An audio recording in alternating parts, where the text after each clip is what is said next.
அனைவருக்கும் வணக்கம். நடிகர் விஜய் அவர்கள் நடித்துள்ள அந்த இது என்ன பின்னநாயகனா, சனி நாயகன், பணநாயகன், என்ன வேணால் சொல்லிக்கலாம். அந்த அந்த இளவு நாயகன், அது என்னங்க, அது ஜனநாயகன்னு பேர் வச்சுருக்காங்க. அதுக்கு என்ன இளவு குப்பைங்க. லாரியில் குப்பையை ஏற்றிக்கிட்டு 9ஆம் தேதி வந்து கொட்ட போகிறாங்க தமிழ்நாடு ஃபுல்லாக. அந்த அது இருக்குல்லங்க, அது என்ன, அது எப்படி டிஃபைன் பண்ணுறதுன்னு தெரில. அதோடைய ட்ரெய்லர் வந்து சனிக்கிழமை ரிலீஸ் ஆகிருக்குங்க, அதாவது 3ஆம் தேதி அன்னைக்கு. அப்படியே கட் பண்ணிங்கன்னா பராசக்தி, சிவகார்த்திகேயன் அவர்கள் நடித்துள்ள பராசக்தி படம் இருக்கு பாருங்க, அதோடைய ட்ரெய்லர் வந்து 4ஆம் தேதி ஞாயிற்றுக்கிழமை அன்னைக்கு ரிலீஸ் ஆகிருக்குங்க. முதல்ல இந்த பிணநாயகன் படத்துடைய ட்ரெய்லரில் சில விஷயங்களை நம்ம பார்ப்போம். கேவலமாக இருக்குங்க இந்த ட்ரெய்லர். நீங்கள் போட்டு பார்த்தீங்கன்னா கடைசியில், அந்த ட்ரெய்லருடைய கடைசியில் பார்த்தீங்கன்னா ரோபோட்டு கூடலாம் சண்டை போடுறாருங்க. ஸோ அணில்கள்லாம் செத்தானுங்க போங்க. கடைசி படம் ஏதாவது சீன் போடலான்னு நினச்சானுங்க, உள்ளார குமுறிக்கிட்டு இருப்பானுங்க. வெளியிலே ஜனநாயகன்றா வேறு லெவல்ரா அப்படின்லாம் போட்டுக்கிட்டு இருப்பானுங்க. உள்ளார குமுறிக்கிட்டு இருப்பானு, டேய் அச்சு வினோத் என்னடா பண்ணி வச்சிருக்க அப்படின்ற மாதிரி உள்ள குமுறிக்கிட்டு இருப்பானுங்க. செத்தானுங்க போங்க. அதுவும் பகவந்த் கேசரி அப்படின்ற ஒரு படத்தை ரீமேக் பண்ணியிருக்காங்க. அந்த படம் ஒரு தெலுங்கு படங்க. அந்த படத்துடைய ஹீரோ யாருன்னு தெரியும்ல, பாலகிருஷ்ணா, அந்த நபர் தான். அந்த நபர் ஐயோ பயங்கரமான ட்ரோல் மெட்டீரியலு. லாஜிக்கே இல்லாத பல சீன்களில் நடித்து பயங்கர பிரபலமாகி அதுலேயே பல ஃபேன்ஸ்களை வச்சிருக்கிறவர் தான் அந்த நபர். தமிழ்நாட்டில் எப்படி விஜய் இருக்காரோ அந்த மாதிரி தான் அங்கே விஜய் அவர்கள் லாஜிக்கே இல்லாமல் அரசியலில் பப்பரப்பா நிறையா பேசிக்கிட்டு அதனால நிறைய ஃபேன்ஸ் இருக்காங்க இல்லையா. அதே மாதிரி அங்கே பாலகிருஷ்ணான்ற நபர் சினிமாவுக்கு. இந்த ஜனநாயகன் படம் அந்த பகவந்த் கேசரி இருக்கு பாருங்க, அந்த கேசரி எடுத்து அப்படியே இங்கே கிண்டி வச்சுருக்காங்க. இங்கே கேசரியை தான் இவ்வளோ நாளாக இருந்து கிண்டிருக்காங்க. அவ்வளோ சீனும் காப்பி இதில் சைடில் போடுறேன் பாருங்கள், அதில் ஓடும் பாருங்கள் ஒவ்வொரு சீனா. அந்த பகவந்தி கேசரியில் வர்றது, ஜனநாயகனில் வருது, அந்த ஷார்ட் எடுக்கிற ஆங்கிள் எல்லாமே பார்த்தீங்கன்னா அப்படியே காப்பிங்க. கடைசி படம் இந்த படத்தையாவது காப்பி அடிக்காமல் கொஞ்சமாவது உருப்படியாக ஏதாவது பண்ணலாம்ல, ஒன்றும் கிடையாது. அடுத்தது அந்த ட்ரெய்லரில் பார்த்தீங்கன்னா ஒரு சீன்லங்க ஒரு சின்ன ஒரு பார்ட்டு, அந்த பார்ட்டில் ஏஐ யூஸ் பண்ணியிருக்காங்கங்க. இந்த நான் போட்டிருக்கேன் பாருங்கள், ஜெமினியோடைய லோகோ இருக்கு பாருங்க. ஜெமினி ஏஐல நீங்கள் வந்து போய் ஏதாவது எனக்கு இந்த மாதிரி ஒரு ஃபோட்டோ கிரியேட் பண்ணி கொடு அப்படின்னு ஏதாவது கேட்டிங்கன்னா அது வந்துட்டு கிரியேட் பண்ணி கொடுக்குற ஃபோட்டோவில் கீழே பார்த்தீங்கன்னா இந்த சிம்பிள் இருக்கும். ஏஐல கிரியேட் பண்ணி ட்ரெய்லரில் விட்டுருக்காங்க. படத்துலையும் ஏஐலாம் யூஸ் பண்ணியிருப்பாங்க போல இருக்கு. ஐய சொந்த உழைப்புலாம் எதுவும் கிடையாது போல. அப்படியே ஏஐல ப்ராம்ப்ட் போட்டு தட்டி அதை எடுத்து எடிட் பண்ணி போட்டிருக்காங்க. அந்த பகவந்த் கேசரி படத்தில் வரக்கூடிய டயலாக்ஸ் எல்லாம் காப்பி அடித்து விஜய் அவர்கள் பேசியிருக்காரு. அதில் ஒரு டயலாக் நான் போடுறேன், இங்கே பாருங்களேன். அத்தனை பேரை அடிச்சீங்க, நீங்க சூப்பர்மேனா? இல்லையே, வெறும் காலிமேன் தான் பாப்பா. ஆனா செய்யற விஷயங்கள் எல்லாம் சூப்பரா இருக்கும். அப்படினா சூப்பர்மேன் தான். அத்தனை பேரை போட்டு அடிச்சியே, நீ சூப்பர்மேனா? நான் சாதா மேன் தான் பேபி. ஆனா செய்யற சம்பவம் எல்லாம் சூப்பரா இருக்கும்னு சொல்லுவாங்க. என்னங்கடா இப்படியாடா காப்பி அடிப்பீங்க அதுக்குன்னு அப்படியே எடுத்து ஒட்டி வச்சிருக்காங்க. பேசாமல் அந்த பகவந்த் கேசரி படத்தில் அந்த அவர் இருக்கார் இல்லையா, அந்த ஹீரோ, அவர் பேர் என்ன, பாலகிருஷ்ணா, அந்த நபரை வந்து அப்படியே ஃபேஸை வந்து விஜய் அவர்கள் ஃபேஸை வச்சு அப்படியே மார்க் பண்ணியே போட்டுருக்கலாமே. இதுக்கு எதுக்கு தனியாக வேற ஒரு படம் எடுக்கணும்? இது வந்து ஜனநாயகன் கிடையாது, ஜன கேசரி. நல்லா கிண்டி வச்சுருக்காங்க போங்க. இதுக்கு தான் இவ்வளோ பில்டப்பு போல் இருக்குது, மொக்கையாக இருக்க போதுங்க. அப்படியே பார்த்தீங்கன்னா பராசக்தி ட்ரெய்லர் வந்துருக்குங்க, அவ்வளோ அருமையாக இருக்குங்க. அறிஞர் அண்ணா அவர்களுடைய கேரக்டராக ஒருத்தர் நடிக்கிறார். கேஸ்டிங்லாம் பிரமாதமாக இருக்குங்க. அறிஞர் அண்ணா பேசுகிற மாதிரியே இருக்குது பார்க்குறதுக்கு. இதுக்கு பின்னாடி நாங்கள் இல்லை, ஆனால் இது யார் செஞ்சுருந்தாலும் அவன் என்னுடைய தம்பி அப்படின்னு சொல்லிட்டு அறிஞர் அண்ணா அவர்கள் சொல்கிறாங்க. அப்படியே கூஸ் பம்ப்ஸ் மொமெண்ட்டுங்க. நீங்கள் பராசக்தி ட்ரெய்லரை பார்க்கலன்னா தயவு செஞ்சு இப்போவே போய் யூடியூப்பில் போய் பார்த்துருங்க. பராசக்தி படத்தையும் போய் நேரில் போய் பார்த்துருங்க தியேட்டரில். ஆனா இதை பண்ணவன் யாரா இருந்தாலும் அவன் என் தம்பி. அப்புறம் அதர்வா அவர்கள் ஒரு சீன்ல வந்து டெல்லி தான் இந்தியாவா அப்படின்னு சொல்லி கேட்குற சீனு, ஐயோ வேற லெவலுங்க. டெல்லி தான் இந்தியாவா. அது மாதிரி சிவகார்த்திகேயன் அவர்கள் சொல்லக்கூடிய டயலாகாக இருக்கட்டும், நாங்கள் ஹிந்திக்கோ எதிரானவங்க கிடையாது, ஹிந்தி திணிப்புக்கு எதிரானவங்க அப்படின்னு சொல்கிறதா இருக்கட்டும். அப்படியே தமிழ்நாட்டில் இன்றைய சூழலில் இளைஞர்கள் பார்க்க வேண்டிய ஒரு படம், குடும்பங்கள் பார்க்க வேண்டிய படம் அப்படின்னு சொல்லி ஒரு பக்காவான ஒரு படமாக தான் வந்து சேருதுங்க பராசக்தி. ஆனால் விஜய் அவர்கள் நடிச்சிருக்கிற இந்த ஜனநாயகன் படத்துடைய ட்ரெய்லரை போய் பார்த்தீங்கன்னா குவாமாளித்தனமாக இருக்குங்க. அதே கேனத்தனமான டயலாகும் பஞ்சு டயலாகும் பேசிக்கிட்டு நம்மளை அடக்கிறவங்க ஒடுக்கிறவங்கெல்லாம் நம்ம வந்து இது கிடையாது, நம்ம தான் ஆள், என்னையெல்லாம் இது பண்ண நினைக்காதீங்க, நான்லாம் வந்து பெரிய ஆளாக்கும் அப்படின்ற மாதிரி பேசிக்கிட்டு இருக்காப்புல. கடைசியில் ஒரு டயலாக் வருவாங்க அந்த ட்ரெய்லரில், மக்களுக்கு நல்லது பண்ணணும்னு அரசியலுக்கு வாங்கடான்னு சொன்னால் கொலை பண்ணுறதுக்கும் கொள்ளையடிக்கிறதுக்கும் வந்திருக்கீங்க அப்படின்னு சொல்லிட்டு விஜய் அவர்கள் சொல்லுவாப்புல. எனக்கு புரியல, விஜய் அவர்கள் கரூரில் என்ன செஞ்சாப்புல, 41 பேரை கொன்னாச்சு, அப்புறம் கொள்ளையடிக்கிறது ஆட்சிக்கு வந்தால் நடத்திடலான் இருக்கார் போல இருக்கு. சார் அந்த குரங்கு பொம்மை என்ன விலை அப்படின்னு கேட்குற மாதிரி தான் இருக்கு. சார் அது கண்ணாடி சார். மக்களுக்கு நல்லது செய்யணும்னு அரசியலுக்கு வர்றதை பற்றி விஜய் அவர்கள் பேசுகிறார் இல்லையா? இந்த புத்தாண்டு தொடங்கினதுமே நம்ம முதலமைச்சர் மு.க. ஸ்டாலின் அவர்கள் எல்லா பந்துலையும் சிக்ஸராக அடிக்கிறார். அதில் ஒரு 3 சிக்ஸர் வெறித்தனமான சிக்ஸராக இருக்குங்க. ஒன்று என்னன்னு பார்த்தீங்கன்னா, ஓய்வூதிய திட்டத்தை உறுதியளிச்சிருக்காங்க முதலமைச்சர் மு.க. ஸ்டாலின் அவர்கள். அப்புறமா பொங்கல் பரிசாக 3000 ரூபாய் கொடுக்குறாங்க ஒவ்வொரு குடும்ப அட்டைதாரர்களுக்கும். அப்புறமா 20 லட்சம் மாணவர்களுக்கு மடிக்கணினி வழங்கும் திட்டத்தை முதலமைச்சர் தொடங்கி வச்சிருக்காங்க. ஸோ இப்படி வருஷ தொடக்கத்திலேயே ஒரே சிக்ஸராக அடிக்கிறாங்க. விஜய் அவர்கள் படத்தில் டயலாக் மட்டும் பேசிக்கிட்டே இருக்க வேண்டியதா? இங்கே நம்மளுடைய அரசு வேற லெவலாக செயல்பட்டுக்கிட்டு இருக்காங்க. அது மாதிரி விஜய் அவர்கள் இன்னொரு டயலாக் சொல்கிறாப்புல அந்த படத்தில், அந்த ட்ரெய்லரில், நான் வந்துட்டேன், இனிமேல் திரும்பி போகிறதா எனக்கு ஐடியாவே இல்லை அப்படின்னு சொல்கிறப்ப அதை லைட்டாக பாருங்களேன். திரும்பி போகிற ஐடியாவே இல்லை. ஐ ஆம் கமிங்.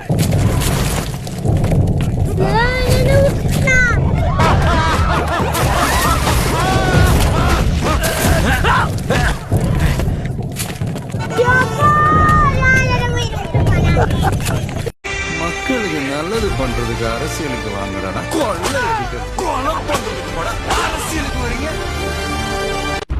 ஐ ஆம் கமிங்.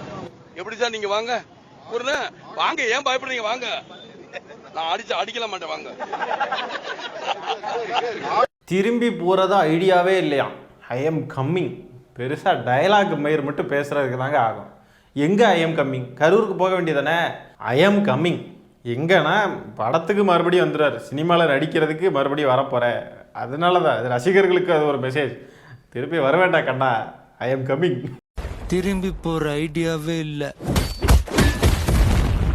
ஐ ஆம் கமிங்.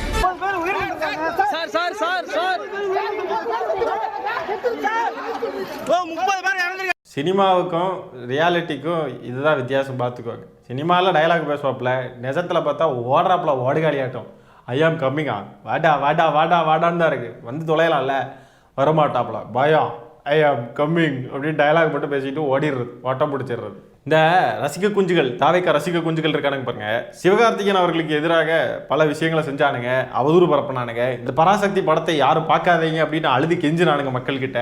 அது மாதிரி ஜனநாயகன் ஆடியோ லான்ச்சில் ஹெச் வினோத் அவர்கள் பேசினாப்புல, பார்த்தீங்கல்ல, நம்மளை அடிச்சிடலாம்னு நினச்சிட்டு பல பேர் இறங்கியிருக்காங்க. தம்பி, இது தளபதி படம், பார்த்துக்க, நாங்கள்லாம் பெரிய ஆள், நாங்கள்லாம் அப்படியே பெரிய ஆட்களாக்கம் அப்படின்ற மாதிரி அவர் பேசிட்டு போனாப்புல. அவர் பேசினதை அவருடைய குரலாக நம்ம பார்க்க முடியாது, விஜய் அவர்களுடைய குரலாக தான் பார்க்க முடியும். புரியுதுங்களா? ஏன்னா முன்ன பின்ன ஏதாவது விமர்சனங்கள் எழணும் அப்படின்னு சொன்னால் ஹெச் வினோத்துக்கு எதிராகவே எழுதிட்டு போகட்டும் அப்படின்னு சொல்லிட்டு தான் விஜய் அவர்கள் இதெல்லாம் பேச வச்சுக்கிட்டு கம்முன்னு ஓரமாக ஒதுங்கிட்டாப்புல. ஆனால் பராசக்தி ஆடியோ லான்ச்சில் சிவகார்த்திகேயன் அவர்கள் அவ்வளோ மெச்சூர்டாக சொல்கிறாப்புல, 9ஆம் தேதி ஜனநாயகன் படம் ரிலீஸ் ஆகுது, விஜய் சாருடைய படம் வருது, அங்கே போய் எல்லாரும் பாருங்கள், 10ஆம் தேதி நம்ம படம் ரிலீஸ் ஆகுது, நம்ம படத்துக்கு அடுத்த நாள் வாங்கன்னு சொல்லிட்டு அவ்வளோ பெருந்தன்மையாக மெச்சூர்டாக சொல்கிறார். ஜனவரி 9ஆம் தேதி எல்லாரும் ஜனநாயகனை செலிப்ரேட் பண்றீங்க தியேட்டருக்கு போய்.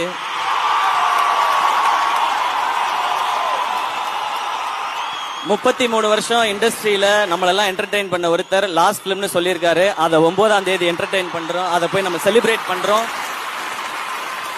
நெக்ஸ்ட் டே ஜனவரி 10ஆம் தேதி நம்ம படத்துக்கு வாங்க, பராசக்தியை செலிப்ரேட் பண்ணுங்க. ஒரு ஜூனியர் ஆர்டிஸ்ட்டுக்கு இருக்கக்கூடிய பக்குவமும் பெருந்தன்மையும் விஜய் அவர்கள் உச்சா நடிகர், நான் தான் உச்சா நடிகர்னு சொல்றாரு, அவருக்கு சுத்தமாக இல்லை பாரு. இப்படி யாரை பார்த்தாலும் பயந்து பயந்து இன்செக்யூர் ஆகியே சாகுறது. ஏன்னா இந்த பராசக்தி படம் வேற கரெக்டாக பொங்கலுக்கு இவரு கூட ரிலீஸ் ஆகுது பாருங்க.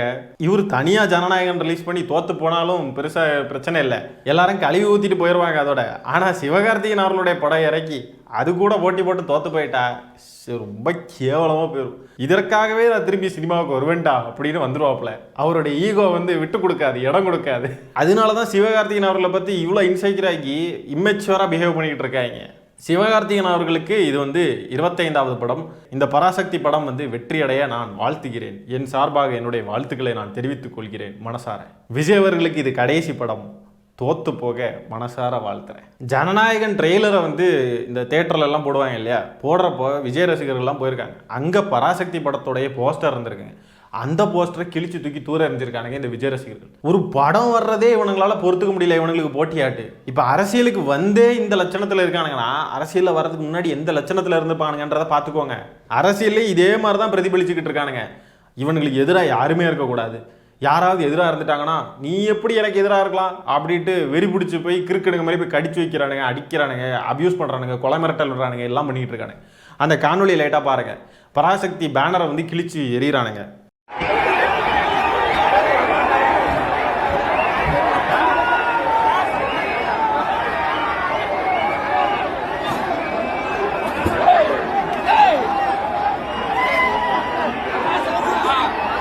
இவங்க படம் பேர் என்னது? ஜனநாயகன் இல்லையா? ஜனநாயகன்னா ஜனநாயகம் அப்படின்ற அந்த வார்த்தையிலிருந்து வந்து எடுத்துட்டு இன்னுன்னு போட்டிருக்காங்க. அதாவது ஜனநாயகத்தை காப்பாற்றக்கூடிய ஒரு ஜனநாயகன் அப்படின்ற மாதிரி தான் அந்த படத்துடைய டைட்டிலே வச்சிருக்காங்க. அதை எப்படி வேணா எடுக்கலாம். ஜனநாயகத்தை காப்பாற்றும் ஜனநாயகன், ஜனங்களின் நாயகன் அப்படின்னு எதையெல்லாம் மீன் பண்ணி தான் அதை வச்சிருக்காங்க இல்லையா? ஜனநாயகத்தை இவனுங்க காப்பாற்றக்கூடிய லட்சணம். இன்னொரு ஒரு நடிகருடைய படம் வர்றது பொறுக்க முடியாத வெறும் விசில் அடிச்சான் குஞ்சுகளா மட்டும்தான் இவனுக்கு இருக்கானுங்க. இவனுங்களுக்குன்னு மெச்சூரிட்டி ஏதாவது இருக்கா? எங்கேயாவது மெச்சூர்டாக நடந்துக்கிறானுங்களா? இன்னொரு கட்சி கூட்டம் நடந்தால் அங்கே போய் கொடி எடுத்து ஆட்டிக்கிட்டு இருக்கானுங்க. முதலமைச்சர் வராருன்னு சொன்னால் அங்கே போய் நின்று கொடி எடுத்து காட்டிக்கிட்டு இருக்கானுங்க. இன்னொரு நடிகருடைய படம் இவங்க கூட வருதுன்றப்போ அந்த படத்துடைய பேனரை கிழிச்சு தூக்கி தூர எறிகிறானுங்க. அப்படியே பயங்கரமான இன்செக்யூரான கூட்டங்க இவனுங்க. அறிவு கெட்ட கூட்டம், இன்செக்யூரான மழுமட்டை கூட்டம் இவனுங்க.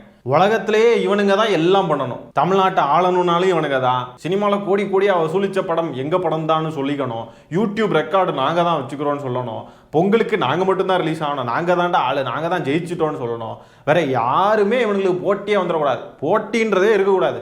நாங்கள் மட்டும்தான் ஓடுவோம், நாங்கள் மட்டும்தான் ஜெயிக்கணும்.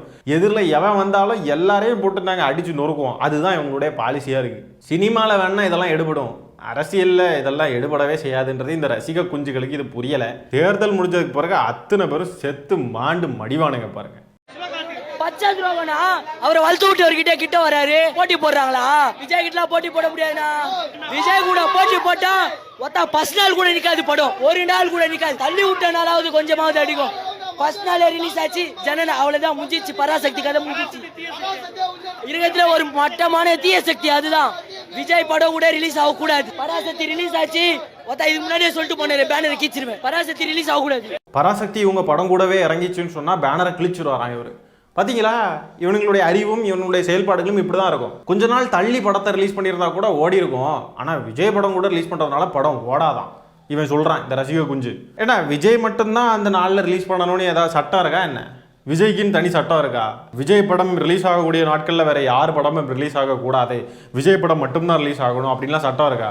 பொங்கலுக்கு படம் ரிலீஸ் பண்ணணும், அந்த நாட்களில் தான் ரிலீஸ் பண்ண முடியும். சொல்லப்போனால் விஜய் அவர்களுடைய ஜனநாயகன் படம் ரிலீஸ் ஆகக்கூடிய அன்னைக்கே வந்து பராசக்தியே ரிலீஸ் பண்ணியிருக்கலாம். ஆனால் பெருந்தன்மையாக ஒரு நாள் கழிச்சு ரிலீஸ் பண்ணலான்னு சொல்லிட்டு பொறுமையாக ரிலீஸ் பண்ணுறாங்க அவங்க. ஏன் விஜய் அவர்களுக்கு கூடவே ரிலீஸ் பண்ணலாமே பராசக்தியை? அப்படி ரிலீஸ் பண்ணுறது நல்லா இருக்காது, அது ஏட்டிக்கு போட்டியாக பண்ணுற மாதிரி இருக்கும்னு சொல்லிட்டு தான் ஒரு நாள் தள்ளி வச்சுருக்காங்க. பொங்கலுக்கான ரிலீஸ் பண்ணணுன்றது அந்த டீமோடைய விருப்பம். ரிலீஸ் பண்ணுறாங்க. இவனுக்கு எப்படி மிரட்டுறானுங்க பாருங்க, படம் ஓடாது. நீங்கள்லாம் பார்த்தாடா படம் ஓடணும், எங்களுக்கு பார்க்கறதுக்குன்னு மக்கள் இருக்காங்க. எங்கள் மக்கள்லாம் பார்த்து படத்தை ஓட வைப்போம், ஓடும். அந்த படம் தான் இந்த பொங்கலுக்கு செமையாக ஹிட் ஆக போகுது. நீங்கள் போய் அந்த அழுகி போட கேசரியை கிண்டிட்டு அதை எடுத்து தின்னுட்டு செத்து தொலைங்கடா. ஆகவே மக்களே, சிவகார்த்திகேயன் அவர்கள் நடித்துள்ள பராசக்தி படத்தை நீங்கள் அனைவரும் திரையரங்குகளில் போய் கண்டு கழியுங்கள். திராவிட அரசியல் நிறைய பேசியிருப்பாங்க அப்படின்னு சொல்லி நானும் நம்புகிறேன். இந்திய எதிர்ப்பு பற்றி பேசியிருக்காங்க, டெல்லிக்கு அவுட் ஆஃப் கண்ட்ரோல் நம்ம தமிழ்நாடு எப்போவுமே அப்படின்றத பேசியிருக்காங்க. இன்னும் பல விஷயங்கள் அந்த படத்தில் இருக்கும்னு சொல்லி நான் எதிர்பார்க்குறேன். ஜனநாயகன் படத்தை தவிர்ப்போம், பராசக்தியை நாம் கொண்டாடுவோம் மக்களே. இந்த காணொலியை நான் இதோட என் பண்ணிக்கிறேன். நன்றி, வணக்கம்.